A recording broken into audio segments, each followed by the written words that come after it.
notas boas que nós vimos, de tantas experiências vividas, e te agradecemos por esse semestre que começa agora, começa hoje. E nós te damos graças por essas pessoas que estão aqui, por aqueles, Deus, que estão a caminho. Obrigada por esses alunos, esses homens, essas mulheres que decidiram estudar a Tua palavra, crescer, não só se academizar, Senhor, mas também que estavam dispostos a pagar um preço de viver esses dias aqui, de chegar até aqui. Nós te rendemos graças, nós te damos graças por tudo, Pai, em nome de Jesus. Amém. Queridos, nós vamos hoje para a teologia sistemática. A teologia sistemática começa hoje e eu posso dizer que ela vai caminhar conosco até o fim do curso. Porque nós temos a teologia sistemática 1, 2, 3, 4, 5, 6, 7, 8. O que é a teologia sistemática? É quando a Bíblia agrupa, arruma por temas as doutrinas e dá nome a elas. Então, quando eu falo em teologia sistemática, eu estou falando no estudo bíblico sistematizado da doutrina. Eu estou dizendo que existem textos relacionados, referentes, correlacionados ao pecado, e a teologia os chama de sistemática, de ramartiologia, a doutrina do pecado. Que existem temas em cadeias temáticas, desdobramentos, assuntos por toda a Bíblia, e a teologia vai lá, junta tudo, arruma, fundamenta e chama isso de teologia sistemática. Eu falei do quê? Eu falei da ramartiologia do pecado. Se for de Jesus, cristologia. Se for do Espírito Santo, pneumatologia. Se for da salvação, soterologia. Por isso que quem nasce em Salvador é soteropolitano e não baiano. Vem de soteros, de Salvador. Então, quando a Bíblia junta, agrupa esses temas em cadeias e propõe o estudo sistemático, ela propõe a teologia sistemática. E a gente faz por tema, né? O tema de hoje da sistemática 1 é o quê? É escritura e teologia. É a teologia propriamente dita e a doutrina das escrituras. São duas doutrinas estudadas numa só. Imagine se fosse cada uma, né? Então, ao invés de 8, ia para 16, 18, 20 sistemática aí. A gente tenta condensar o máximo possível, porque são muitos assuntos. E aí vocês podem explorar, né? Nos melhores livros de teologia sistemática que existem. Quem aqui já ouviu falar em Strong? Quem aqui já ouviu falar em Louis Berkhof, que é o pai da teologia sistemática, pai da teologia bíblica? Quem aqui já ouviu falar de Erickson? Quem aqui já ouviu falar de Langston? São teologias mais fundamentais. Quem já ouviu falar de Henry Clarence Tinsen, que é a teologia sistemática? Tem alguém querendo falar com alguém? Que a teologia sistemática de Henry Clarence Tinsen é uma teologia muito boa. Ele condensa muito bem a teologia sistemática. Foi o meu primeiro livro de teologia sistemática. O meu data de 1993. E eu usei ele por longos anos. As folhinhas são tudo amarelinhas. Hoje ele está de cara nova. Mas o que é bom dele é porque ele trata de todas as sistemáticas. Ele exclui, óbvio, um pouquinho a teologia do Espírito Santo. Por quê? Porque é feito pela Igreja Batista Regular. Então, como eles são regular, eles não vão tratar sobre a pneumatologia como uma teologia mais livre trataria. Então, eles são bem silenciosos nisso. Mas na cristologia, é a melhor. A cristologia do Tinsen é perfeita. A teologia mesmo, Deus propriamente dito, é perfeita, é pancada, né? Toda hora eu fico pensando que o Davi está botando meus slides, e o Davi lá na UFC estudando. Me golpeando no primeiro dia de aula. É o que eu tenho para essa noite. Mas graças a Deus pelo Henrique Cruz, graças a Deus pelo Michael querido, pelo Elineudo querido também, que está aqui hoje, estão me dando esse suporte aqui. Semana que vem vai ser melhor, porque a gente vai conseguir trazer mais gente para nos ajudar na mídia. Então, assim, hoje nós vamos iniciar essa parte introdutória, né, que é a bibliologia, e a teontologia. Quando eu falo em teontologia, eu estou falando do conhecimento de Deus, de tudo que está relacionado a Deus. A teontologia é aquilo que procura trabalhar os atributos de Deus e da Trindade. Quando eu falo em teontologia, estou falando disso, do conhecimento mais específico de Deus, da Trindade e dos atributos de toda a composição que é compartilhado entre eles, né? Porque ninguém além da Trindade existem atributos tão semelhantes, a não ser eles três, que coexistem, compartilham e vivem, né? Ou fazem-nos viver através deles, ou através dele. Porque quando eu falo em Trindade, eu estou falando de uma única pessoa, de um único Deus, manifesto em três pessoas. É uma das definições mais difíceis que a teologia, no longo de todos os anos, decidiu expor.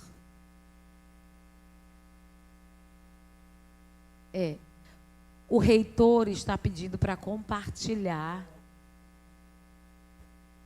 Ele disse que está no grupo de vocês que estão aí no grupo da faculdade. Compartilha aí essa live para quem não veio estudar em casa ou acompanhar a gente de casa. Vou até deixar aberto aqui, ver se algum corajoso que votou na segunda-feira tem coragem de estar online e falar comigo. Porque eu vou entender o quê? Que essa pessoa tem coragem de mamar numa onça. Aí eu vou dizer, o que, irmão de Abel? O que tu está me pedindo? Não vou chamar ele de Caim, né? Eu vou chamar ele irmão de Abel.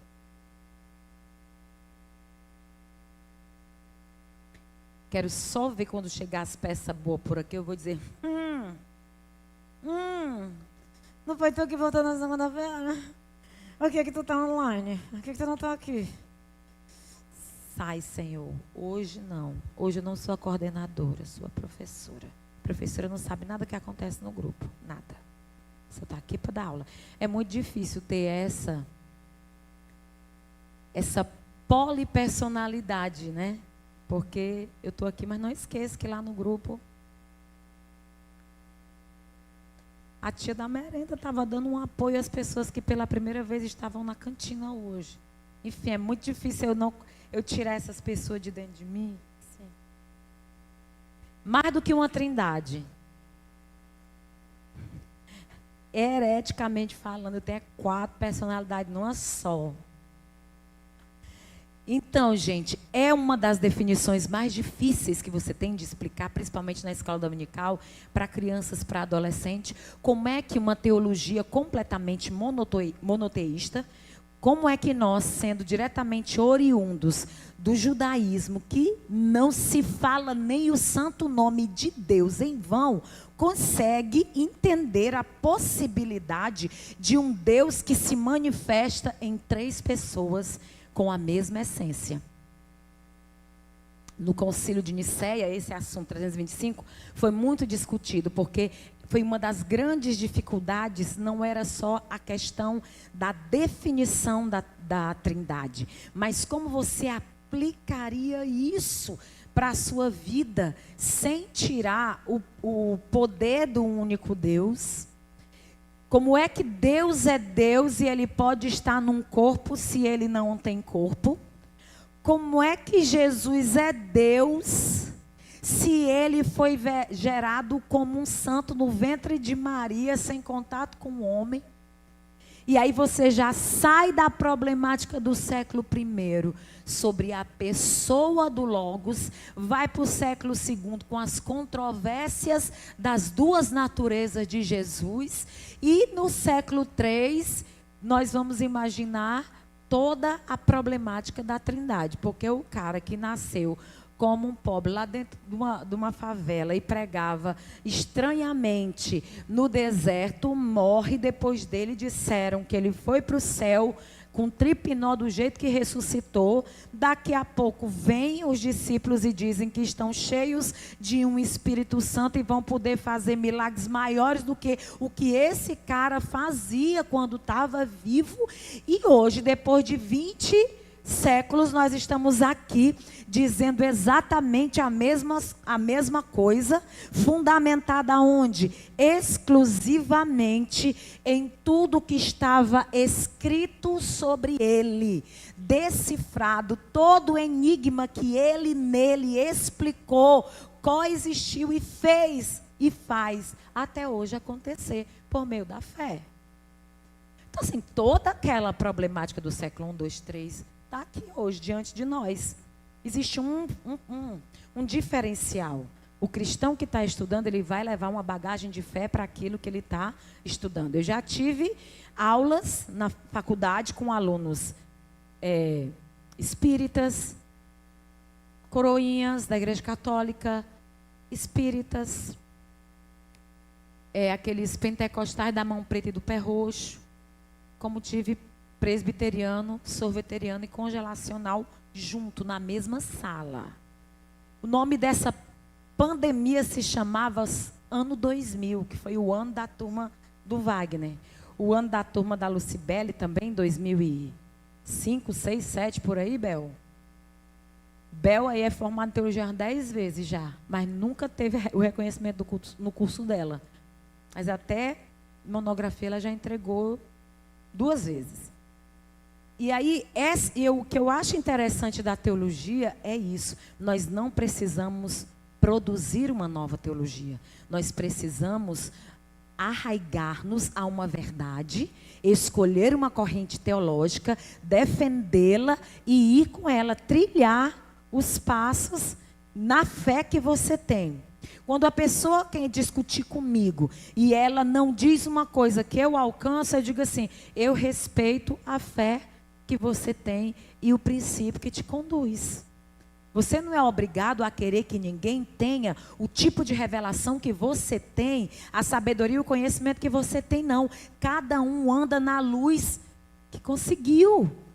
Só que a nossa proposta aqui, eu queria muito que a nossa proposta fosse completamente igreja, liderança, coisa assim do céu, de Deus, de aleluia e glória a Deus. Não, é confusão mesmo. É a teologia a olhos acadêmicos.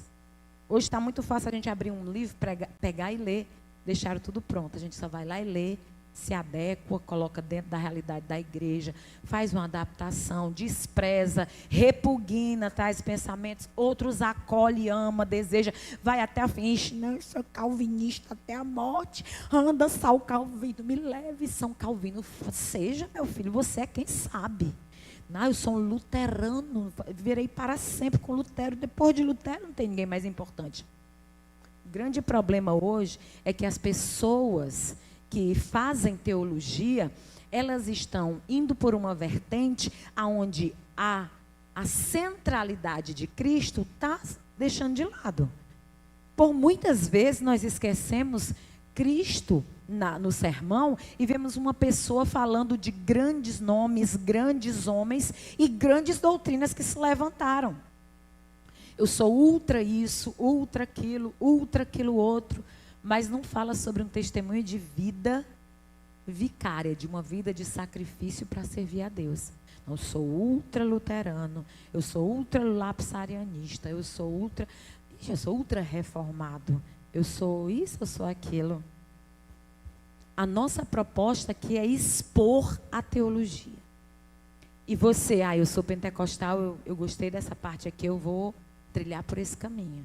Não, eu sou sorveteriano, meu negócio aqui é congelacional mesmo, eu vou por esse lado. Você é quem sabe, você não é obrigado. Você vai receber uma luz e andar sobre ela. Aqui eu vou jogar todo tipo de luz que você imaginar, porque é uma proposta acadêmica. Se fosse um seminário confessional, eu ia dizer, nós como batistas, porque quando eu estou no batista eu digo, né, nós batistas. estou dentro do seminário confessional. Todo sábado eu estou lá, no Seminário Batista do Ceará, dando aula de grego, sem ar-condicionado, morrendo de calor, querendo matar o diretor. Mas eu não posso, eu falo baixo, porque ele pode assistir isso aqui depois. Mas o que eu faço? Tá na praia, no sol com ele, se bronzeia, mergulha, etc. São Batista, tem que mergulhar, é muita água. Está dizendo Batista. Chua! Diz, Bel. Eu quero que fique o microfone disposto para os alunos falarem, né? Porque aí se alguém que está em casa ouviu o que a pessoa está falando.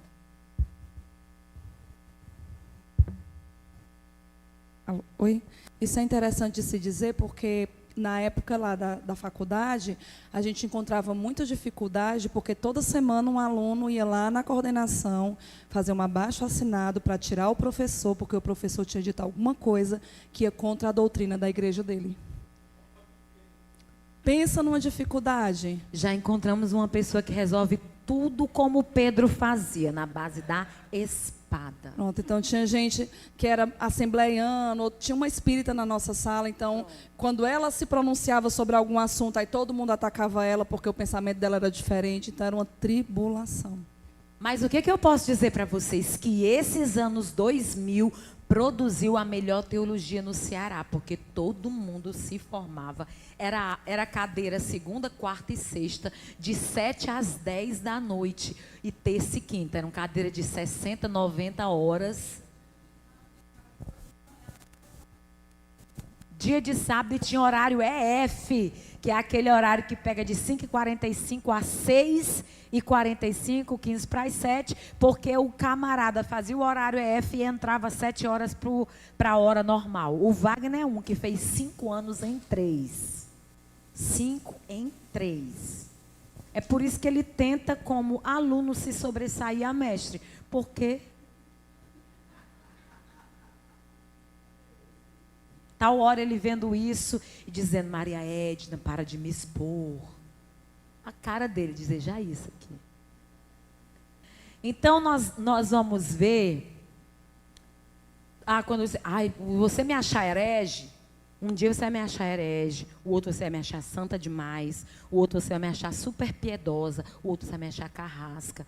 Não sou eu estou aqui desempenhando um papel de expositora teológica. Eu não sou a sua pastora, João Carlos, Jefferson, Henrique, Graça, não sou. Esqueçam a pastora, que trata vocês com amor e carinho. Esqueça a tia da cantina, esqueçam a coordenadora. Estou aqui como expositora da Escritura, tá certo? E aí, as questões que nós vamos levantar, como diz o doutor... O que é que ele diz, meu Pai eterno?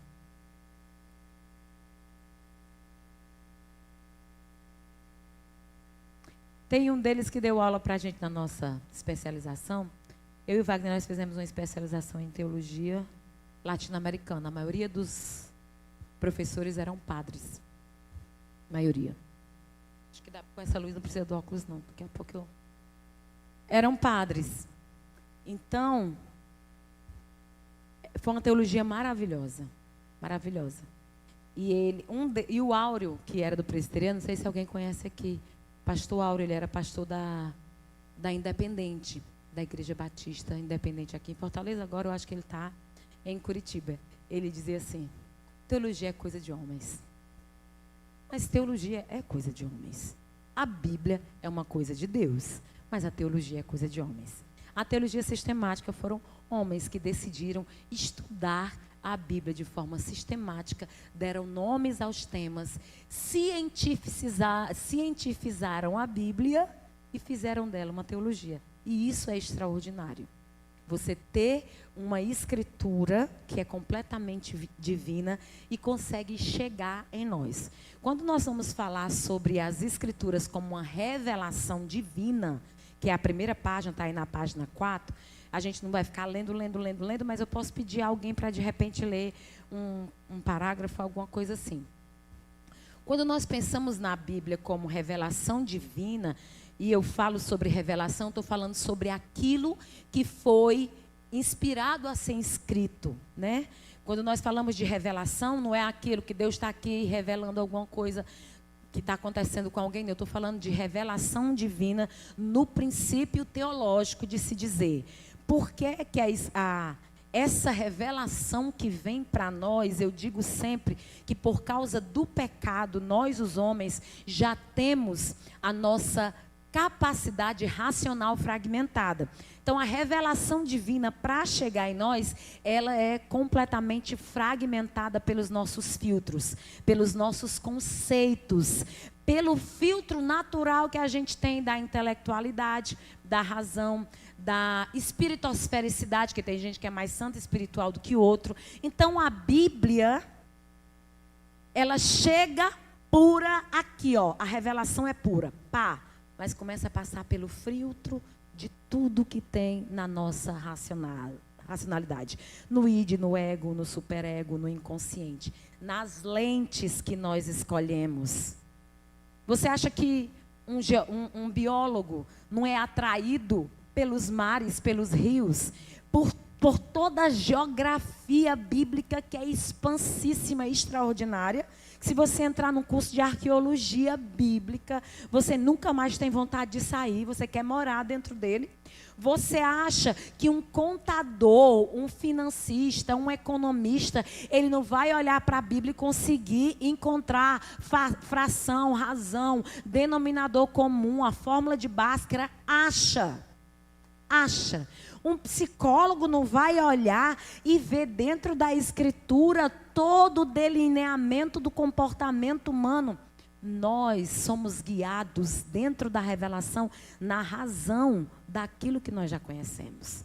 Então é por isso que tem pessoas que precisam primeiro fazer teologia para estudar outro tipo de assunto. Precisam primeiro entender o todo, compreender o geral, compreender o sentido amplo das coisas para depois ir para os sentidos específicos.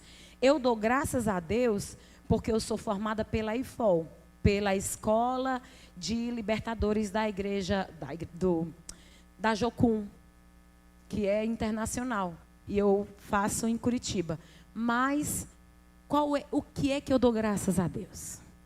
Porque quem consegue ter teologia, come qualquer tipo de ensinamento, mas sabe destrinchar exatamente o que deve guardar e o que não deve. Uma pessoa que vai fazer um curso de libertação sem a teologia, ela nunca mais vai ter centralidade para ouvir o que um texto quer dizer no seu sentido original. Por quê? Porque ela leu a Bíblia, estudou a Bíblia sobre uma única perspectiva libertadora. Então, ela está indo por um viés de libertação, automaticamente ela vai ter sempre uma leitura naquele viés. O teólogo não. Eu fiquei 10 dias com a bunda sentada na cadeira, 15 aqui, 10 lá em Curitiba, e tinha coisa que eu ouvi, e a teóloga que habita em mim estrebuchava na cadeira. Ai, Jesus! Aí eu olhava assim para as pessoas, apaixonada pelo que estava ouvindo. Aí o que eu digo? Eu digo, glória a Deus. Porque depois que tu é teólogo, tu pode estudar qualquer coisa. Se a NASA quiser te estudar, vai. Se alguém pagar para tu entrar numa cápsula e ir para o fundo do mar, vai com ele que vai dar certo. É por isso que no mundo antigo a teologia era a mãe de todas as ciências. O cara era médico, mas ele era antes teólogo. O cara era filósofo, mas ele era antes teólogo. Aí, com o passar dos anos, foi o quê? Começaram a endemonizar a teologia. Quando eu disse que ia fazer teologia para o meu pastor quase faz uma missa de corpo presente na minha frente. Sabe por quê? Porque ele disse, tadinha, vai perder a graça agora. Prega com tanta unção. Eu só era uma criança, 16, 17 anos de idade, que mentiu a idade para poder fazer um vestibular e passar. Eu só era essa criança. E ele achava que eu ia o quê? Ia perder a unção. ia perder a unção, ia perder a fé. E a gente aprende uma coisa quando começa a estudar teologia. Você nunca perde o que nunca teve. Se você começou a estudar teologia, você começou a estudar já sem fé. Porque se você já tem, você tem um grande motivo para permanecer crente, permanecer santo e se aproximar de Deus ainda mais. Eu não preciso dizer que 2 anos depois, ele era meu aluno em sala de aula. Porque eu era a única pessoa que dava grego em Fortaleza. Eu dei aula para ele.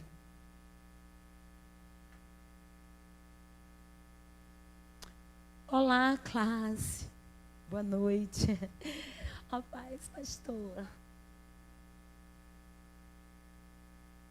Tipo assim, ele se torcendo, porque se ele não fizesse pelo menos 2 anos de teologia, ele ia deixar de ser pastor da igreja. Foi um decreto baixado nos anos 2000 pelo José Teixeira Rego Neto. Ele disse, se não tiver pelo menos 2 anos de teologia, não vai mais ser pastor da Bela Vista. E eu passei 15 anos dentro da FATES. Eu abri, eu fechei. Tem uma argamassa aí de pastores assembleanos até hoje, né, que eu dou aula. E por aí a gente andou em todo canto. Mas é fato. Vai fazer uma outra coisa que alguém propõe, faz teologia primeiro. Porque vai ter muita lente colocada sobre você. E você anda na luz que tem. Tem gente que só vê demônio na Bíblia. Tem pregador que só vê o diabo. A pregação dele é só sobre o diabo. O diabo tem um poder extraordinário na boca dele. Mas porque o diabo, porque o diabo, porque o diabo, porque o pecado, porque o pecado, porque o pecado. Mal você vê Jesus, mal você vê Deus no sermão e na pregação da pessoa. E se a Bíblia fala que o coração fala do que a boca está cheia, é um grande problema isso. Tem muita gente precisando tratar muita coisa. Então, quando a gente fala sobre essa revelação divina, saiba de uma coisa, por maior que seja o tipo de revelação que você tenha recebido de Deus, ela foi completamente fragmentada para você, na sua finitude, perceber a infindável, imensurável palavra de Deus. E pode ser que o Espírito Santo que guiou as Escrituras no seu processo revele a você coisas que R.N. Champlin nunca escreveu, Russell Shedd nunca ouviu, ou ninguém tenha conseguido empreender uma obra tão fabulosa, porque é o Espírito Santo quem empreendeu a mesma obra de revelação escrita e inspirada, é aquele que fica perto de você quando você está com o texto aberto, buscando nele a revelação. Então, nem tudo o que está escrito sobre a revelação da Escritura caberia aqui, mas ela pode caber na sua fragmentada mente, açoitada pela sua intelectualidade, açoitada pelos seus vícios e romper toda essa estrutura que já existe e você conseguir, diante de tanta coisa que te segura, você conseguir entender, desvendar ou saber coisas que ninguém nunca escreveu. E isso ser uma grande revelação da palavra de Deus. Quando eu digo para os meus alunos que Bíblia de estudo não é toda a verdade sobre Deus, é porque não é toda a verdade. É bom uma Bíblia de estudo para estudo. É ótimo, eu tenho milhares. Devo ter umas 20, em todas as línguas que você imaginar. Mas eu tenho saudade de um tempo. Essa não tem estudo nenhum. Essa é só o texto. Que eu estou velha, não estou conseguindo ler letras pequenas, né? Então aqui é só a Bíblia. E eu tenho saudade de um tempo onde os teólogos, porque teólogo tem ele leigo e tem ele acadêmico, abriam essa Bíblia em 1910, 1950, 1980, e não tinha nada a não ser um rapaz chamado Aurélio. Abria ele do lado e a Bíblia do outro. E essas pessoas não tinham nenhuma Scofield traduzida para o Brasil, porque a primeira Bíblia de estudo traduzida para o Brasil é a de Scofield, e não tinha nenhuma delas. E aí você só tinha uma saída, você orava, jejuava, abria um texto, o que tinha para o momento, e um Aurélio, para poder saber por que é que naquela época Jesus falava tão bonito. Tu chegava numa favela e tinha lá um homem com a terceira série primária dizendo que o beneplácito da vontade do Eterno. Hoje, se eu falo em beneplácito, alguém vai ter que ir lá dar um Google para saber o que é beneplácito. Mas o pastor leigo da década de 80, 70, 50, sabia o que era beneplácito. Conjugava o que era o dar-se-vos-ia, o compadecer-vos-ia. E não tinha nada embaixo do texto para comentar. O comentário era o Espírito Santo que fazia dentro dele. E na hora que ele ia pregar, aquele sermão enchia o coração das pessoas. E aquela palavra criava vida, virava rema, virava corpo. Jesus se transformava na palavra. E é justamente o querigma. Quando Cristo está no sermão e move os corações em direção àquela palavra que está sendo formada, até ser Cristo formado em vós. Muita saudade desse tempo. Aí hoje, qualquer R$200, ei, bora aqui no Amazon, saiu uma Bíblia. O camarada passou não sei quantos anos preso, aí faz uma Bíblia. A Bíblia custa bem R$300. Campa uma date para mim, que agora eu vou ser teólogo. Só em Gênesis está faltando 22 versículos. Só em Gênesis, para começar. Então, Bíblia de estudo não é a solução do seu problema. A Bíblia é a solução para o seu problema. A Escritura é a solução. A revelação da Escritura é. Quando a gente pensa nessa revelação, nós vamos pensar que Deus, de forma teológica, podemos dizer assim, Deus se revela de forma geral e de forma específica. Deus se revela de forma geral por meio da história, por meio da consciência e por meio da natureza. Essas são as três formas que Deus tem de alcançar uma pessoa. É possível Deus alcançar de forma natural alguém, numa revelação natural? Sim, a consciência é um fórum de Deus em nós. Nós somos seres éticos, morais. Foi Deus que colocou em nós. A nossa moral não nos deixa pecar. Quando a gente peca, a gente sabe que errou, independente de conhecer o Espírito Santo ou não. Então, é uma revelação geral. Todo homem nasceu com ela. A consciência é um tipo de revelação de Deus. A história é outro tipo de revelação. Tá aí o Jesus pré-histórico, o Jesus histórico, o Jesus pós-histórico. Se tu estuda a história, tu encontra Jesus, tu encontra Deus, tu encontra a revelação da Escritura, até na própria história natural, normal. E Deus pode se revelar na natureza. Tem um monte de religião hoje baseada na observação da natureza. Tem aqueles que adoram os maias, os incas, esse pessoal, os ciganos. A pessoa para e fica observando o vento, a natureza, o barulho das aves, a cachoeira. Se conecta ou não se conecta com Deus? E a gente se conecta. Até o silêncio traz conexão. Então, queridos, mesmo que não houvesse revelações específicas, Deus de alguma forma estava dizendo para o homem, eu existo. Existem muitos argumentos para evidenciar a existência de Deus. E a Escritura é uma das revelações específicas, não gerais, da existência e da revelação de Deus. Por quê? Porque nem todo mundo tem acesso à Escritura. Existem milhares de línguas que a Bíblia não foi escrita ainda. Se dependesse da Bíblia para essas pessoas conhecerem a Deus, jamais essas pessoas conheceriam.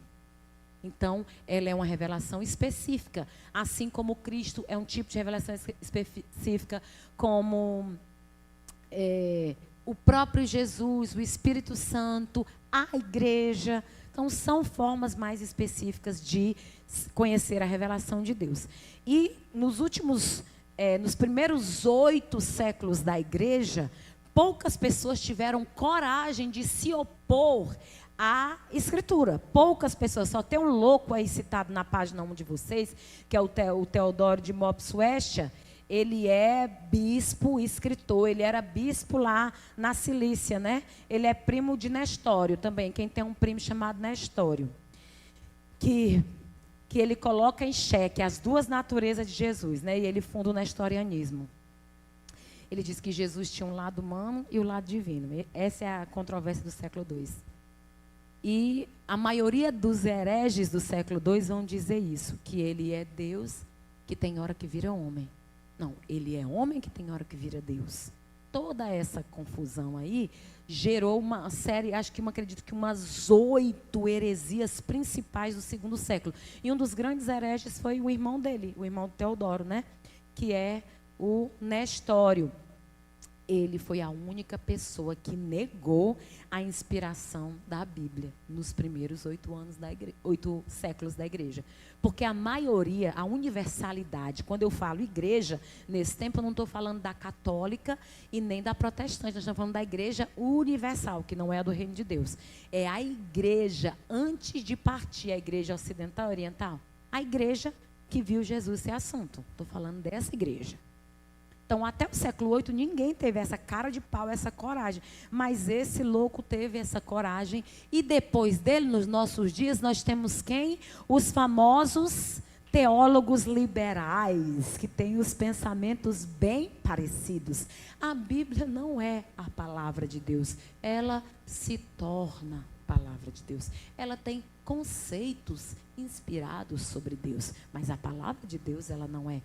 Isso nos parece tão estranho se ouvir, porque a gente ouviu sempre que a Bíblia é a palavra de Deus, mas tem muita gente mergulhada no liberalismo teológico, acreditando que tem partes inspiradas e partes não inspiradas. Que existem lugares onde realmente foi Deus que inspirou e outros lugares onde não foi Deus que inspirou. Então, se nós formos olhar por esse lado, não existe... Uma pergunta? Lá pergunta? Não, a senhora já passou, era só para confirmar que essa parte aí das heresias, né? Era na época da patrística, né? Dos pais da igreja, né? Século II, patrística, exatamente. Nestorianismo, ebionismo, arianismo, apolinarismo, todas aquelas controvérsias da fusão, né? Docetismo, que é fortíssimo. No docetismo, Jesus nasceu homem e recebe o Cristo no batismo.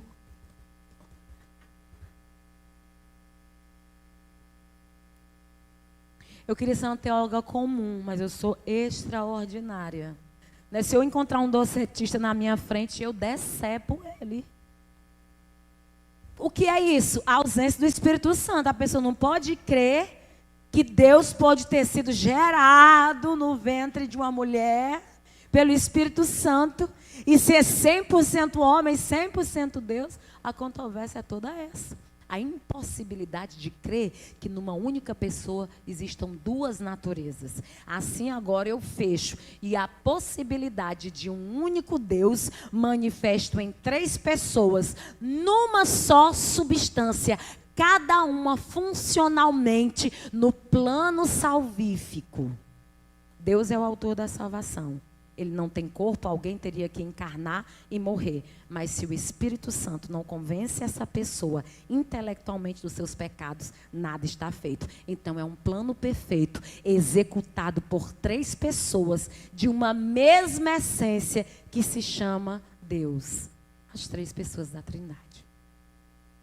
E aí, quando nós vamos pensando nisso, que as escrituras elas estão sempre corroborando, contribuindo para que essa revelação se aproxime de nós, nós vamos trabalhar os argumentos. Na semana que vem, eu juro para vocês que eu vou ser mais rápida do que hoje. Os argumentos. O primeiro que aparece é o argumento a priori. É aquele que acontece ou antes ou depois. É o que primeiro se diz sobre a Escritura.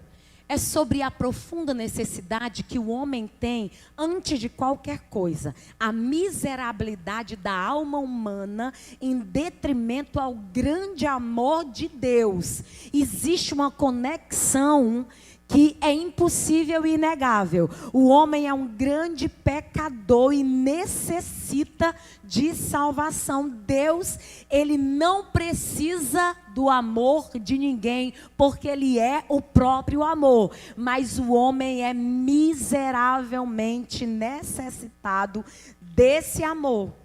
E o que se precisa ser enfatizado é que Deus pode satisfazer a necessidade urgente e crucial do ser humano a respeito do seu futuro existencial. Então, esse é o argumento que emblematiza, é o primeiro que vai conduzindo todos os argumentos a favor da Escritura. O segundo é o argumento da analogia, né? É 1.2, fica dentro do próprio argumento da a priori, né? Aí no último parágrafo lá embaixo, ele vai dizer, ó, no argumento a priori, podemos ter a esperança de que o nosso Deus amoroso vem em nosso socorro para suprir a nossa carência espiritual, enquanto o argumento da analogia mostra que Deus, como nosso Pai celestial, providenciou a cura dos males, tanto no mundo animal quanto no mundo vegetal. E ele age pacientemente por meio do seu amor para com a humanidade em geral. Toda e qualquer comparação, analogia que nós formos fazer do que é bom sobre Deus, está na Escritura. Existem coisas boas, mas as coisas muito boas estão todas em Deus. A cura para todos os males estão lá na Escritura, é a Bíblia quem diz. Então, todos esses argumentos, né, o argumento da analogia, está corroborando para quê? Para que na Escritura eu encontre a necessidade do homem seja suprida nisso. Já pensou se a Bíblia consegue alcançar pessoas, né, que ainda não foram alcançadas? Existem tribos que estão há anos com 2 versículos no seu dialeto escrito e não chega lá mais. Existem pessoas estudando, observa isso, estudando uma forma de desenvolver uma língua dentro de uma tribo, num povoado, numa comunidade, para depois que desenvolver essa linguagem escrita, traduzir versículos bíblicos. E eu fico pensando, tanta gente de forma nobre, tentando se fazer de verdade com relação à urgência do mundo, enquanto outras, futilmente ou insutilmente, conseguem deteriorar princípios bíblicos fundamentais da Escritura. Olha a diferença sobre quem está no reino e sobre quem quer montar um próprio reino. O argumento 1.3, né? Ele fala sobre o quê? Sobre a indestrutibilidade da Bíblia, né? O que Voltaire disse? Ele disse que, lá no século XVIII, que nos primeiros 100 anos seguintes, no século seguinte, até o século XIX, a Bíblia, o cristianismo seria desaparecido. Ah, essa seitinha, daqui a 100 anos ninguém vai saber mais nem quem é Cristo. Ninguém sabe nem quem é cristão mais. Aí o que acontece? 50 anos depois que ele morre, lá onde ele disse isso, na Sociedade Bíblica de Genebra, estava usando o prelo, que era a primeira impressora, né? E o primeiro livro usado no prelo foi a Bíblia Sagrada. Destruindo o pensamento destruidor da Escritura que ele tinha. Morrendo em cima daquilo, né? Então, se você for pensar nos decretos que os reis deram para que a Bíblia deixasse de existir, a Bíblia deixasse de circular nos palácios, a Bíblia deixasse de circular nos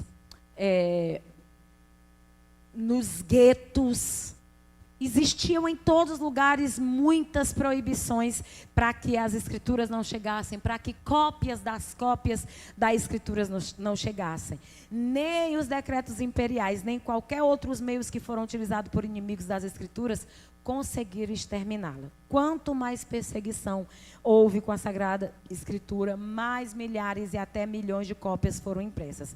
O mais recente ataque à Bíblia, qual foi? Foi por meio da propagação de que ela é um livro como qualquer outro. A questão da indestrutibilidade das Escrituras faz com que ela tenha respaldo por ter sido preservada até os nossos dias. Você sabe quanto vale um livro? Qual é a vida útil de um livro importante? Quanto ele pode durar e quanto ele pode ser conhecido? Até quantos anos? 200 anos. 2 gerações, 2 séculos. Dizem que depois de 2 séculos ele passa a ser extinto. Ele já não existe mais. As pessoas vão citar esse livro quando forem escrever. Ele em si não existe mais. E a Escritura é o livro mais traduzido, mais copiado, que tem mais versões em todas as línguas possíveis e imagináveis. E é também o livro de maior respaldo hoje. Depois da Bíblia vem as Homilíadas de Homero, que ele escreveu no ano 500 e até hoje é grandemente estudada entre os filósofos. É a primeira coisa que os filósofos começam a estudar, a Ilíada de Homero. Depois da Bíblia vem ela, e aí vem o desdobramento dos outros livros. Mas a Bíblia é, de fato, a prova da indestrutibilidade dela, né? Quantas pessoas, acontece um naufrágio, todo mundo morre afogado, conseguem tirar um náufrago de dentro d'água, o náufrago está morto, mas tem um Novo Testamento intacto, inglês, português, daquele miudinho do Gideon dentro do bolso do cara. E ela sobrevive, e a partir daquele Novo Testamento, uma outra Bíblia é escrita, uma outra imprensa é criada, e vai para a Europa, e sai da Ásia, e entra, enfim. Se você for estudar a história da indestrutibilidade, até hoje tem gente querendo destruir a Bíblia. E eu não poderia dizer aqui que, infelizmente, hoje o homem, no afã de aproximar a escritura dele, se distancia. Eu, como professora de língua original, eu não tinha acesso, na minha época não existia, porque eu comecei a estudar em 93, não existia aquilo que vocês têm hoje, que são os dicionários, bíblias, palavras-chave, não existia Strong, não existia interlinear, não existia. Então, quando você queria estudar um texto no original, você abria um Novo Testamento grego, pegava aquela palavra, traduzia. Você tinha que ter um léxico ou um dicionário para saber o significado dessa palavra, e depois você ia estudando. E aí, nos anos 2000, inventaram um negócio bom chamado interlinear. Você compra uma Bíblia hoje e ela tem a tradução bruta do texto no original. É o Novo Testamento interlinear, Antigo Testamento interlinear. Esse trabalho você não precisa fazer mais. O que eu fiz, feito uma condenada pelos meus pecados, eu fiz. Hoje eu não preciso mais fazer. Eu nem precisava dizer que Jesus pagou essa conta, porque essa quem pagou fui eu mesmo. Sem falar, né, que quando você começa a dar aula de grego, os alunos querem que você saiba todas as palavras do sermão que ele vai pregar domingo na igreja. É porque você dando aula aqui, ele diz assim: ei, professora, para aí, domingo, meu sermão. E eu fico assim, igual a cara do meme do gato preto olhando para ele, né? Eu estou preparando uma palavra sobre não sei o que, não sei o que, não sei o que. Aí a senhora pode ver para mim a palavra tal, tal. Falta só o fundo musical. Porque ele acha que você é uma enciclopédia ambulante, um léxico, um interlinear. E aí o que acontece? Esse trabalho era feito para você saber a intenção do autor quando ele escreveu aquele determinado texto. A inventar agora de fazer as Bíblias que têm uma linguagem aproximada do homem. Fuja disso. Não há necessidade. Então vou ficar na ARC, Almeida Revista Corrigida? Não, querido, você pode sair de uma ARC, vai para uma atualizada. Vai para, no máximo, uma NVI, uma NAA. Você não precisa de um NTLH. Ai, professor, eu tenho NTLH. Meus pêsames. É uma facada no meu peito. Por quê? É como se eu estivesse lendo um gibi. Se você pedir uma leitura responsiva hoje na igreja, para as pessoas lerem, você tem que mandar fechar a Bíblia e olhar tudo para cá. Porque cada uma tem uma versão diferente. Eu fui criança de um tempo que o pastor pedia leitura responsiva, ele terminava um versículo, a igreja começava o dela, até a respiração era junta. Hoje é um monte de sinônimo, e o sinônimo cada um mais distante do original. É a Bíblia da mulher. A Bíblia da mulher que ora.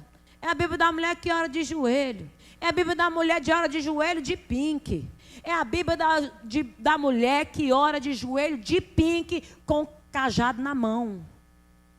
Vá se converter. Eu recebi uma proposta altíssima para trabalhar na execução da tradução da Bíblia Galileia, que era uma Bíblia para competir com a Bíblia de Jerusalém. Eu disse, por dinheiro no mundo, eu me aventuro numa coisa dessa. Já existem muitas versões. Eu sou muito satisfeita com a Bíblia de Jerusalém. 3 padres e 3 pastores.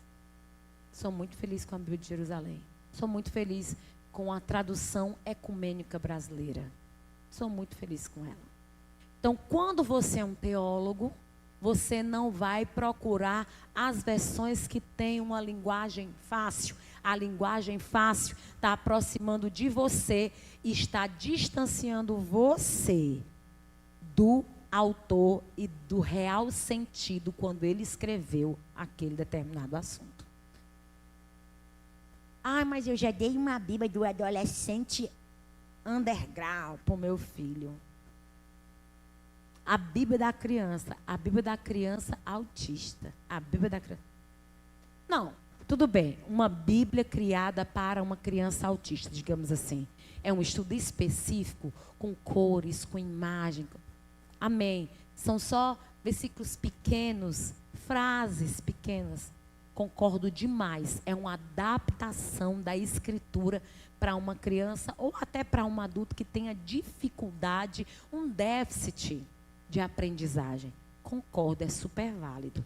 Mas tu nasceu na fé. 30 anos nos couro, preguiça de pegar uma NAA, uma contemporânea. Não, meu filho, isso aí não serve para você, não. Pegue Bíblia de homem. Lê uma Bíblia de homem. Isso é a Bíblia de menino, de menino preguiçoso. Essa foi uma, perdão, meu lado chute, acertou você. E nessa hora, eu acredito que essa é uma das formas de destruir. Porque estão criando N possibilidade de Bíblias, mas estão destruindo o sentido original do texto. Isso é muito perigoso. Muito perigoso. Se você pegar a tradução do Novo, há 18 anos, não, há 20 anos atrás, eu discipulei uma pessoa com a Bíblia, a tradução do Novo Tempo. A sogra do João Carlos. Alguém já ouviu falar na tradução do Novo Tempo? A Bíblia dos TJs. Pronto. Ela estava 6 anos trabalhando com eles e indo para a reunião. Eu fazia questão de fazer o discipulado dela com a Bíblia dela. E vocês sabem, eu fazia questão de usar o Evangelho de João. Em especial os versículos que eu sabia que não estavam lá. Aí na segunda aula começou a se incomodar. Fala, pastor, é estranho, né? Porque todo versículo que a senhora diz não tem. Na sua, será que tem? Eu digo, não, deixa eu ver aqui. Posso estar enganada. Eu não preciso dizer, né, que por anos ela foi líder do departamento infantil e está linda, maravilhosa na igreja já há mais de 20 anos. Por quê? Aí sim, é uma Bíblia completamente tendenciosa, aonde o objetivo dela é diminuir, denegrir ou retirar a divindade de Cristo, já que João é um evangelho da apologia à divindade de Jesus. É óbvio que nas partes onde Jesus se diz Deus, trabalho onisciente, conhecendo o pensamento das pessoas, ia estar cortado. Era neles que eu ia. pobre do evangelho é todo pelado. O Novo Testamento paupérrimo. O antigo Jeovazão desse tamanho, ó, escrito em garrafais, caixa alta. Onde tem Jesus, onde tem Deus, Senhor, está lá, pó, em caixa alta. O Jeová. Bem grandão. Aí chega no Novo Testamento, a miséria. Dá para você se abanar. Os evangelhos de João, passa 3 folhas, você acaba. Uala, mulher. João Maguinha é esse? Vai embora, né? A lição está dizendo. Cadê a lição? Aqui. A lição está dizendo. Uma graça está na fé até hoje. Deu certo. O argumento da natureza. A natureza da Bíblia. O que ela vai falar, gente? Sobre a santidade, sobre o amor de Deus. Vai falar sobre a Trindade.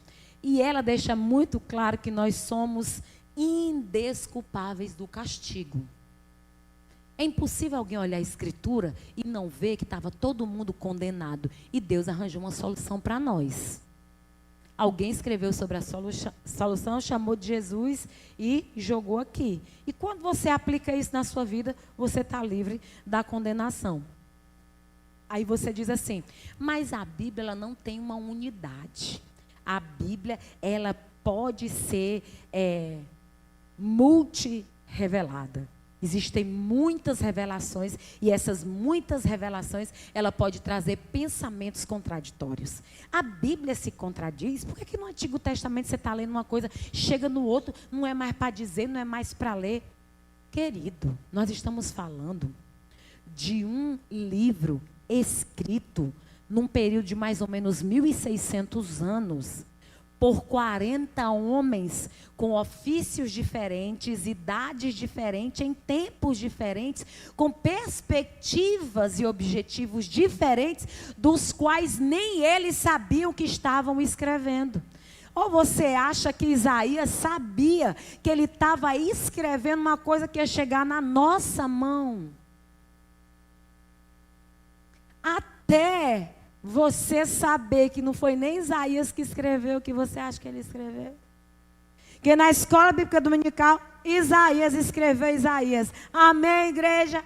Amém, glória a Deus. Quem escreveu Isaías? Isaías. Isaías não escreveu Isaías. Isaías, existem 3 teorias. A teoria de Isaías 1, Isaías 2, do trito Isaías. Do terceiro Isaías.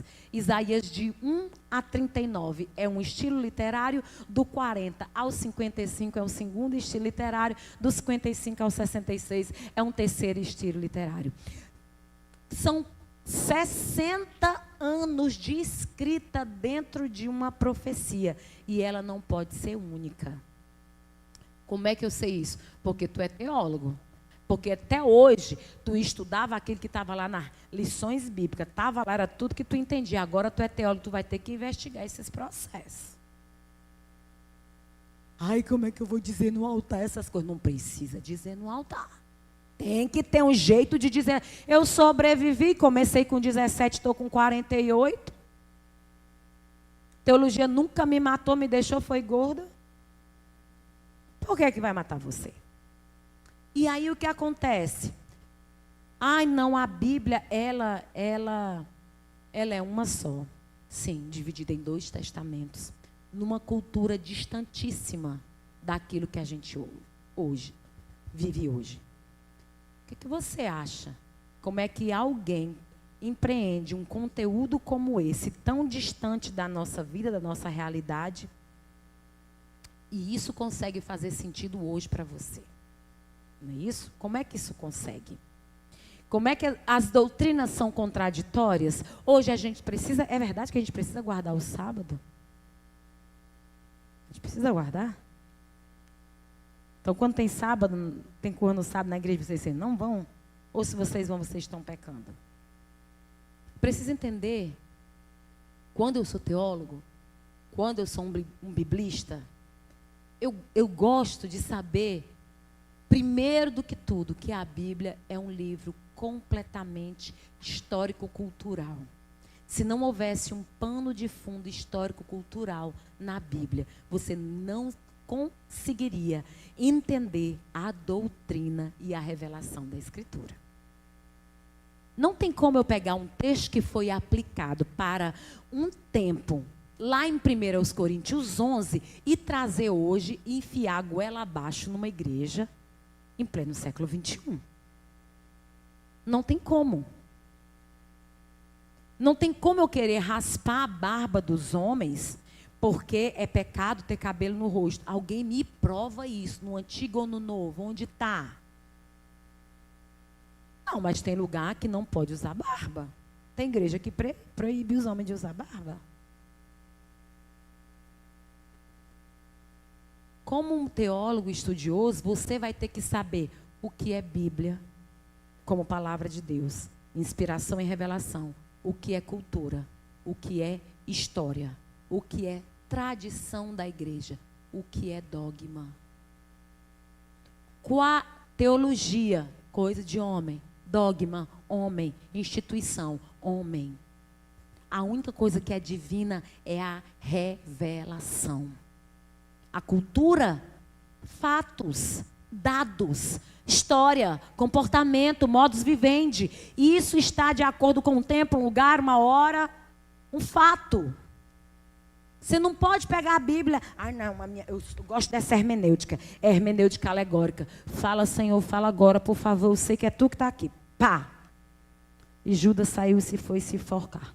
Jesus, pelo amor de Deus, e agora o que eu faço? Não deixe para amanhã o que pode fazer hoje. Seja mais responsável nas suas leituras bíblicas. Ai, pastora, a senhora não acredita não que Deus pode? Pode. Na hora de um desespero, Deus tem pena de nós e pode até dar certo. Mas você é um cientista. Você é um acadêmico. Você tem que pedir luz ao Espírito Santo naquilo que você está sendo guiado para ler. Nós chamamos isso de hermenêutica alegórica.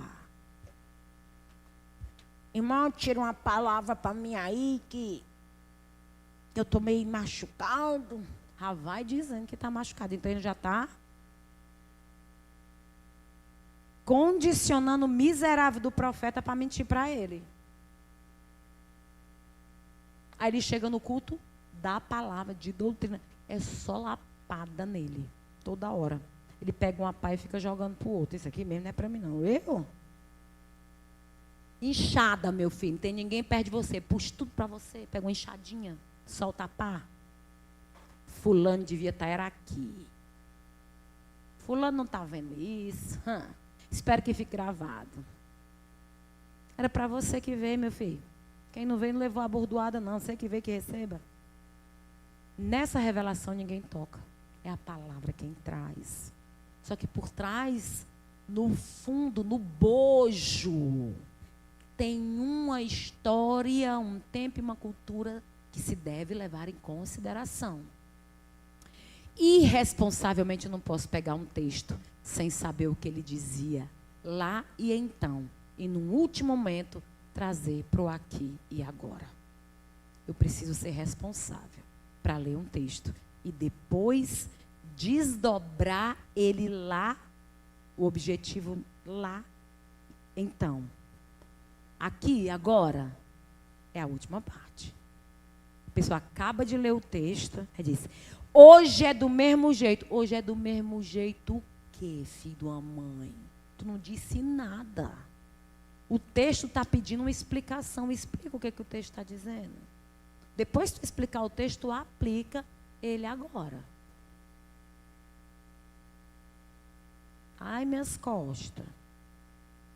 E aí vem, não tem como nenhum ser humano, ou mesmo vários seres humanos, terem tido a ideia de ter inventado todos os registros bíblicos de forma harmoniosa. Suponhamos que em 40 escritores isolados um dos outros escrevesse uma obra cada. Será que iriam ter a semelhança que os textos bíblicos têm? Mesmo se coloca cerca de 1.600 anos de diferença, a unidade da Bíblia revela o quê?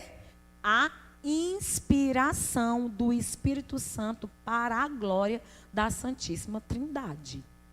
O mesmo Espírito Santo que inspirou Isaías lá dentro da corte diante de toda a pompa que ele vivia, desviado que só ele, que só conhecia do templo, os valores, a burocracia de ser um aristocrata, sobrinho do rei, uma terceira pessoa dentro da maior província do mundo judaico, foi o mesmo espírito que inspirou Amós, cultivador de sicômoro, tangedor de vaca e de boi, com a mesma mensagem lá em Judá, nas tribuzinhas de Judá, Deus falando com os dois ao mesmo tempo. Só que Deus é um ser inteligente. Ele usava as palavras com o boiadeiro e sabia usar as palavras com o aristocrata. Então, são contemporâneos. Um está escrevendo no Reino do Norte, o outro no Reino do Sul. Só que quem está recebendo a palavra de Isaías, quem está ouvindo Isaías não é o pessoal que mora em Tecoa, não. É o pessoal que está na orgia lá de Jerusalém. Na hora que ele viu aquela visão, ele disse, estou lascado. Eu ouvi dizer que ninguém vê a Deus e continua a ouvir dizer. É um conceito. Ninguém vê a Deus e permanece vivo. Os meus olhos viram o Senhor. Eu sou um homem de lábios impuros. Eu habito no povo de impuros. Onde era que ele estava, minha gente? Ele morava lá no templo. Não era 500 metros, não era lá no templo que ele morava. Mas ele nunca tinha visto um culto na vida dele. E eu nem preciso dizer que isso aqui seria ótimo para você aplicar na sua igreja sobre as pessoas que vêm para o culto para adorar a Deus e as que vêm trabalhar. Isso aí é outra história e vocês podem continuar ela na igreja de vocês. E aí vem o outro argumento, que é o argumento da influência bíblica. Você olha para a arte, para a história, para a arquitetura, para a literatura, para todas as obras no mundo da Europa. O que tu vê quando tu vai ver aí um Michelangelo, tu vai ver um Da Vinci, o que tu vê? A escritura, gente. A inspiração está nela, até na arquitetura, na arte, a forma que as catedrais eram feitas, escritas, todo o modelo arquitetônico, as composições musicais, tudo, toda a influência da Bíblia no mundo antigo, no mundo moderno, na atualidade. A Bíblia influencia pessoas. Por que não dizer, a Bíblia hoje está sendo pregada dentro dos grandes hotéis, conferências coach. A pessoa que nunca leu a Bíblia e chega para fazer um método, CIS, que entra para fazer um método e paga nele 20 mil reais, 40, essa pessoa nunca ouviu falar de Jesus e nem de Bíblia, mas tem um cara lá, inteligentíssimo, que aprendeu tudo na Bíblia e transformou em método de inteligência emocional.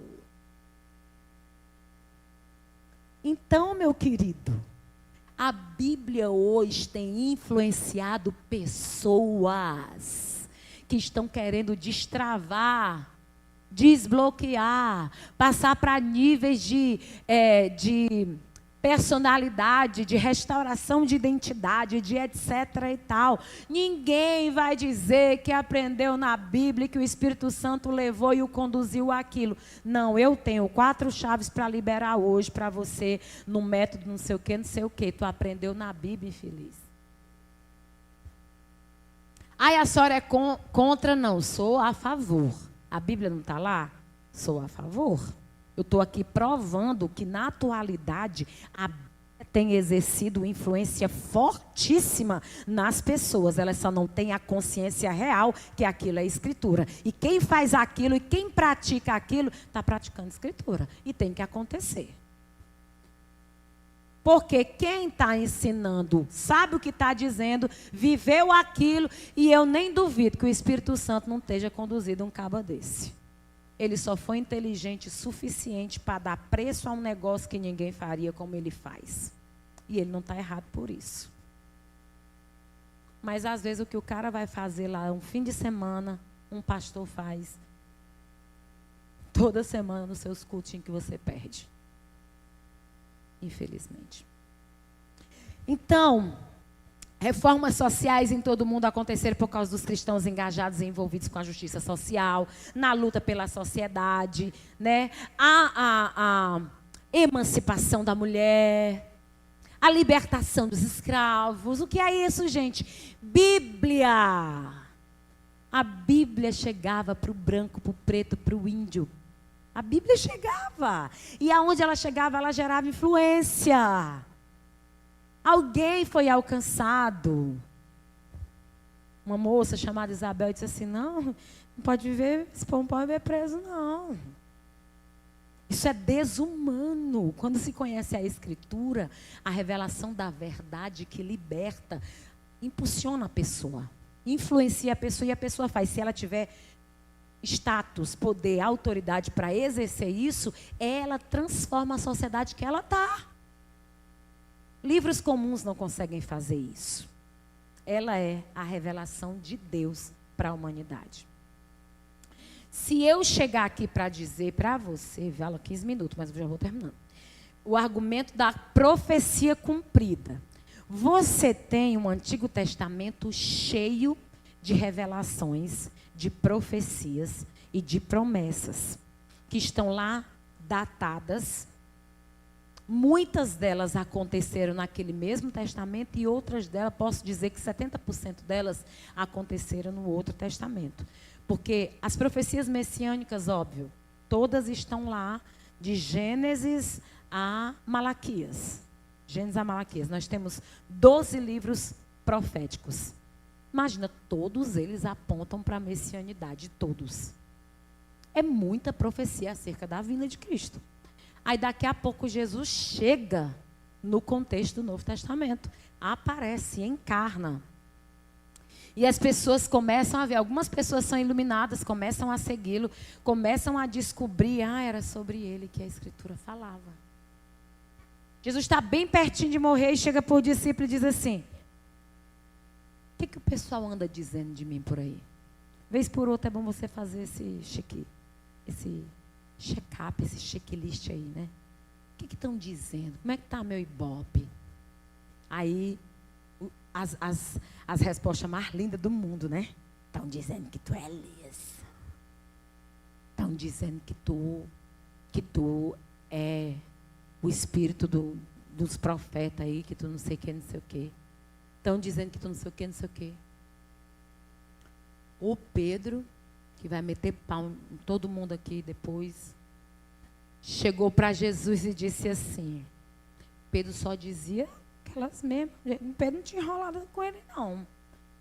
É cinza, não tem negócio de cinza não, ou é preto ou é branco, esse negócio de cinza aqui é do diabo, não vem com negócio de cinza para mim não. Pedro é aquela pessoa direta. Aí Pedro abre a boca e Jesus diz, eita, lá se vem agora. Ele esperava tudo, né? Menos a declaração mais importante do Novo Testamento. Ele diz, tu és o Cristo, o Filho do Deus vivo. O coração humano de Jesus quase foi na boca e voltou. Não foi carne nem sangue.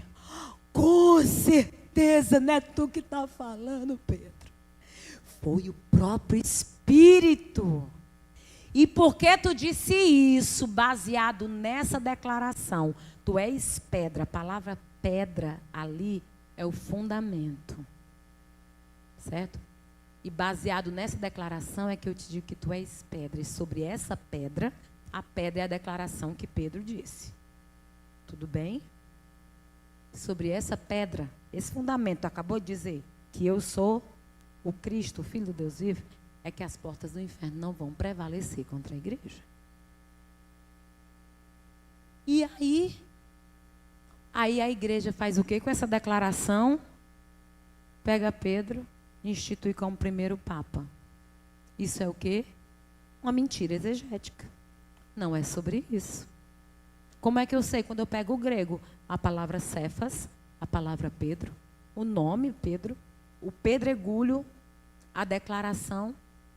Pedro é só o fragmento de uma pedra. O que ele fala é a pedra angular de esquina, é o próprio Cristo.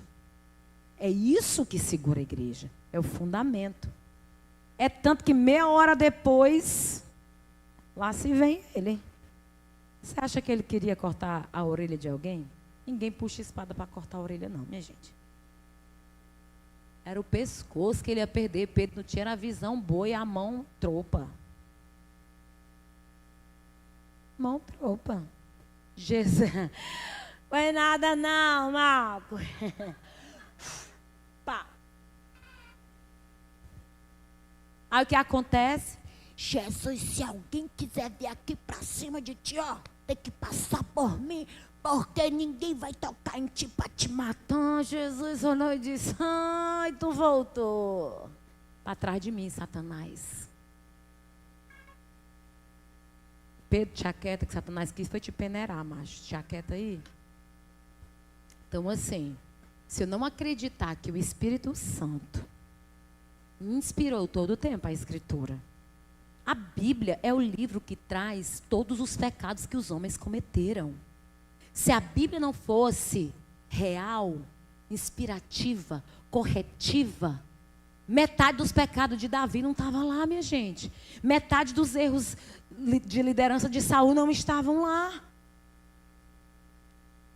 As epístolas não existiam, porque elas estão lá só com lenhada para corrigir o mau comportamento da igreja. As cartas foram escritas para isso, para admoestar, para corrigir, para instruir. Não foi para isso que a escritura foi completamente inspirada para isso. E aí, como não há o porquê de acusar os escritores das escrituras de fraudulência descarada, podemos perceber nelas que as muitas profecias são somente a respeito de Cristo, mas também outras profecias foram cumpridas. No último parágrafo, vem: para um apanhado dos outros assuntos que as Escrituras predizem, vejamos o progresso do conhecimento nos últimos dias, a proliferação de guerras e rumores constantes, o aumento drástico da maldade, dentre tantas outras profecias. Não há como um ser humano ou vários seres humanos terem uma percepção do que ocorreria precisamente no futuro. Isso somente pode ser algo divino. A Bíblia reivindica um ato de revelação plena por meio do Espírito Santo. E esse é o último argumento, é quando a Bíblia, a própria Bíblia, reivindica aquilo que foi escrito. Você está dentro do Novo Testamento, você está vendo descoberto tudo o que estava velado. Está tudo velado no Novo, no Antigo, né? O Antigo está aqui tudo escrito, está velado e escondido. Jesus chega. Aí quem está aqui desse lado de cá começa a revelar, a tirar as escamas, as cortinas. Era sobre isso que a Escritura disse lá em Salmos, lá em Judas, lá em Salmos, lá em Jó, aí você vai. Aquilo que está velado se revela. A Bíblia, ela se completa. Eu não tenho como estudar o Antigo Testamento separado do Novo e pensar que eles são independentes. É uma unidade, né, na diversidade temática ou sistemática, aonde, graças a Deus, alguém empreendeu um estudo grandioso para transformar em cadeias temáticas os assuntos abordados. E hoje a gente pode sentar e dizer assim: eu vou estudar teologia sistemática. Hoje eu vou ver a doutrina do Espírito Santo na Bíblia. Então, a doutrina do Espírito Santo na Bíblia, a pneumatologia, foi a forma que os homens deram de chamar a doutrina do Espírito Santo. Amém? E aí, o parágrafo da página 9, no meio do parágrafo, o segundo parágrafo vai dizer que em várias ocasiões vemos no Antigo Testamento sobre Deus revelando-se e orientando a escrita dos textos. No Pentateuco, temos várias vezes Deus dizendo informações a Moisés. Este recebeu ordens para escrever o que Deus lhe relatou em um livro. Podemos constatar que Moisés fez o que Deus lhe mandou fazer. Vemos nos escritos proféticos também o Senhor comunicando diretamente a eles. Estima-se que mais de 3.800 vezes ocorre essa declaração no Antigo Testamento. percebemos as reivindicações da própria Escritura nos escritos veterotestamentários que afirmam indubitavelmente a inspiração e revelação de Deus.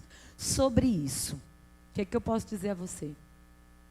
Deus ditou, existe uma das teorias que você vai estudar mais na frente, que é a teoria do ditado verbal. Essa é uma teoria muito fraca, dizer que Deus ditou palavra por palavra aos escritores e eles escreveram. Não dá para a gente acreditar nisso. Por quê? Porque Deus respeita a intelectualidade. E por isso ele escolhe pessoas no contexto certo, no tempo certo, para escrever determinados assuntos. Deus vai lá e inspira o escritor e ele escreve. Porque já pensou se fosse Deus ditando palavra por palavra? Moisés. Com bete ou vete? Com zain ou vave? Era quem? O Chico Xavier? Porque os demônios é que não respeitam. A intelectualidade faz da pessoa um cavalo. Ele fica tomado pelo espírito e vai lá. Ele não sabe o que está dizendo. Quem sabe é o demônio que está conduzindo ele. Primeira coisa que os demônios fazem é o quê? Bloquear as faculdades mentais. O Espírito Santo é o contrário. Ele vem arregaçando a estrutura humana e vupo. Mesmo dentro do teu pecado, tem algo muito divino que eu quero que você escreva. Você vai escrever sobre isso. Aí, se ele sabia que era com R, S, 2S, cedilha, era ele. É tanto que quando tu abre o Evangelho de Lucas, tu acha a coisa mais linda do mundo. Abre o de Marcos, dá vontade de chorar 3 dias na primeira página, de tanto erro ortográfico, de um grego tão precário. Porque o estilo literário é de quem? É do autor, do escritor. O autor é o Espírito Santo. Mas se eu sou pedreiro, meu amigo, e eu tenho uma formação de 4º ano primário, o meu vocabulário vai ser muito enxutinho. Mas o Espírito Santo vai me usar. E ele vai lá e você escreve dentro da sua realidade, porque tem pessoas que só alcançam a revelação do jeito que você escreveu. Quando eu pensar na revelação escrita da Bíblia, eu tenho que pensar no propósito e no alcance que ela tinha. Marcos escreveu de forma rústica, porque escreveu para romanos, escreveu para pessoas que estavam trabalhando sob o jugo lá em Jerusalém. Não tinha tempo de pegar um dicionário e ver o que era hidrópico. Então ele disse, o demônio pegava, jogava na água e no fogo. Bem ligeirinho. Marcos não ia inventar de botar uma genealogia. Ia botar quem? E Jesus nasceu de Maria, que lavava roupa todo dia. E de José, que fazia roupa, que trabalhava com madeira, com pedra, que fazia rede, barco e etc. Quem quer saber a história de um pobre, de um pescador, de um sofredor? Ninguém, minha gente. Mas Mateus estava escrevendo para uma comunidade judaica. E fulano que gerou Cicrano, que de não sei quem, gerou Beltrano, que gerou Cicrano. Ele estava traçando 14 genealogias de um rei. Presta atenção. Pedigree. Era para quem estava sendo escrito. Então, Deus não ia, eu digo sempre esse verbo, estuprar a personalidade, a intelectualidade de uma pessoa para escrever algo distante daquilo que ela vive para alcançar quem ela não consegue. Eu só posso crer que o Espírito Santo inspirou esses homens dentro da sua finitude para aquele propósito, para aquelas pessoas, e que bom que aquilo que foi escrito naquele tempo se torna tão real e tão necessário para os nossos dias. Se não fosse divino, teria se destruído, não teria chegado em nós. E eu acredito que você está confortavelmente ouvindo essas palavras, porque essa aula não é de metodologia do trabalho científico. Na próxima... Diga assim, respire e diga graças a Deus. Diga, agora eu cheguei na Bíblia. Mas você precisava passar pelo vale da sombra, da teologia, da ciência, do bojo. Lembra daquele bojo que a gente precisa, daquelas preliminares? Ai, pastor, não vamos ter mais aquela disciplina chata. Não, vamos ter. Vai ter português ainda pela frente. Português eu amo, óbvio, claro, né? Claro. Estou falando de técnica, né? Estágio. É um demônio tem lá no inferno isso aí. Vai dar mais trabalho para mim do que vocês. Vocês vão ter que enfrentar 2 daqui até lá. Mas usando as palavras de Jesus, eu venci. Aí vocês vão dizer, vós também vencereis. Não está na Bíblia. Quem já disse esse versículo muitas vezes? Como disse Jesus, eu venci o mundo. Vós também vencereis. Não, a parte vós também vencereis. Não existe na Bíblia. Vocês vão vencer porque ele venceu e acabou-se. Tem que crer que ele venceu e vocês vão vencer também e acabou-se. Negócio de vós também vencereis, não. Vocês vão vencer porque ele venceu e acabou-se. Semana que vem eu quero entrar com todos os pés 7h30, porque eu vou preparar melhor. Eu não trago lanche, vocês não comem, vocês já comem o pirão em casa. E a gente começa às 7h30. Vai falar sobre autenticidade e credibilidade. Leiam a apostila, tá certo? Leiam a apostila, grifem. Ai, professora, eu não me matriculei ainda. Eu posso comprar minha apostila? Bel, se tiver sobrando, dá para quem está aqui. Porque o 17 que queria aula na segunda-feira, vou levar para o coração isso aí. Não vieram. Então, todos os 17... Ai, é. Não, ela está falando dela porque ela foi uma que votou para a segunda. Não, dá para ver, quando a gente abre, a gente vê quem foi que votou. Eu corrigirei provas. Eu saberei agir com imparcialidade. Então, gente, a gente continua na próxima aula, viu?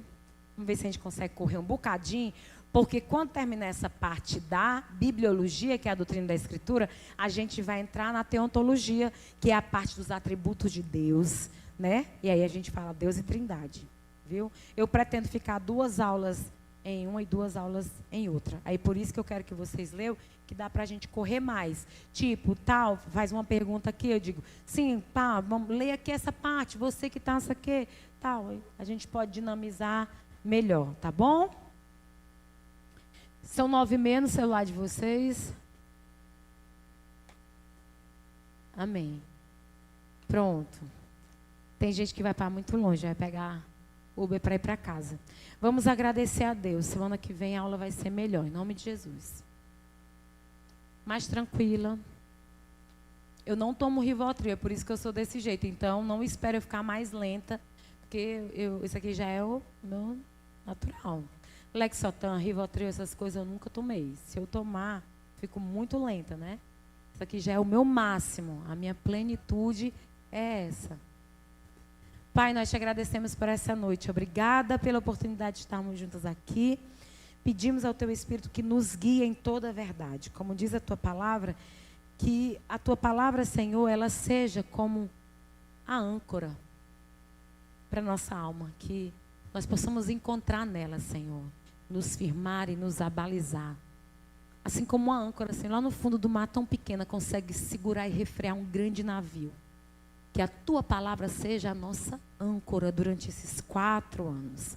E que aquela nossa fé que era pequena, ela comece a encorpar, crescer, se agigantar, se aprofundar, se nutrir da Tua palavra e vermos em nós acontecer o Teu esperado propósito.